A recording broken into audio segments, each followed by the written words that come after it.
Assistant Chief Albrektsen is in the spotlight today as our Lifetime Achievement Award winner. She's already been awarded as a Woman in Blue for her work throughout her career, but today we get a chance to tell her story.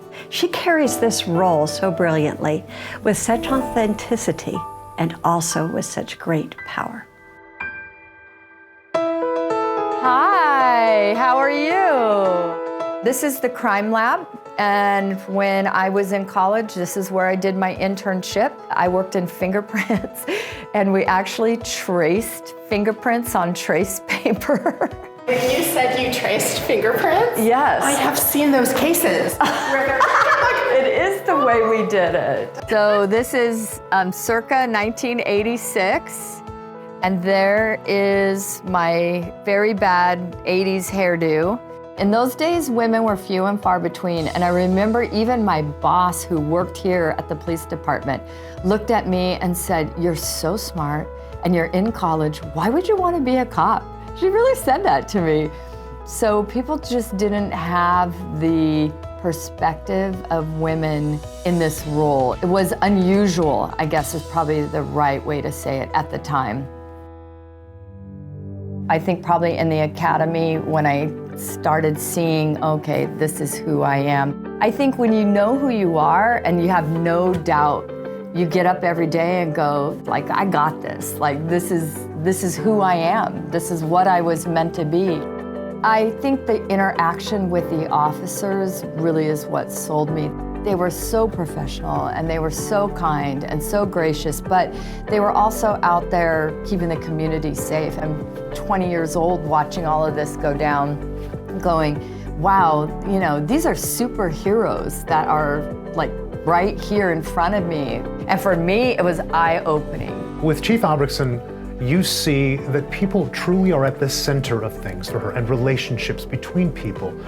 She knew everyone, she smiled at everyone, she was engaging with everyone, asking about their families, talking about her son and her husband, the projects going on in her home. And so for her, it's so evident that it's relationships and the connections between people that really drive her. We were on call a lot. And so in the middle of the night, at that time my husband was still working, people would call and ask for Sergeant Albrektsen. And my poor son, he always had a fear that someone was gonna leave in the middle of the night. And he'd get up, it would be like sleepwalking. He'd get up and he'd say, "Who's on call? Who's on call?" Because there was always somebody coming and going, and we'd always tell him, "Oh, don't worry, somebody will be in the house." Because, you know, you're talking about like 1, 2 in the morning. But my poor son, I think he was always worried that one of us were gonna get killed. And so he's so happy that I'm retiring because he saw what kind of toll, you know, it took on us. And now he's giving service. How ironic is that? He spent his 22 years worrying about me, and now I'm worried about him as he's deployed in Germany. Hey Mom, I just wanted to congratulate you on your retirement. You've had an incredible career. You've helped so many people and you've influenced even more than that. Myself included, as you can see by my choice of profession. You've shown me the importance of service above self. I can't thank you enough for that. So thank you, congratulations, and I love you.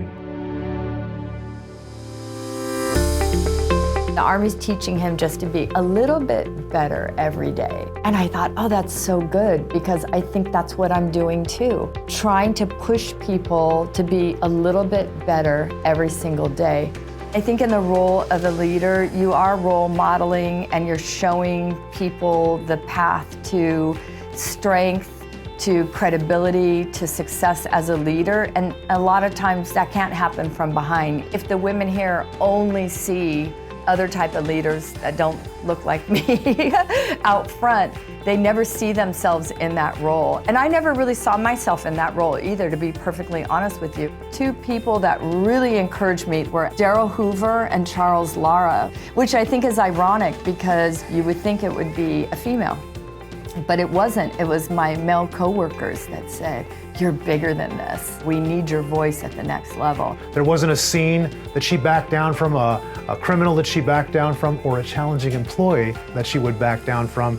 And so for me, seeing her work and how she sort of navigated through the complexity of Mid-City, both professionally with officers, how she interacted with the community, I saw that as a model for something I wanted to incorporate in my career. I was always wanted to encourage you because I felt that you had demonstrated those skills of leadership. You're very smart and articulate, but you're patient, you're humble. You seem to know when it's time to lead people as well as to sit back and let other people lead and demonstrate their skill set. So I wish you and Bill the best. And if you're ever near Tennessee, look us up.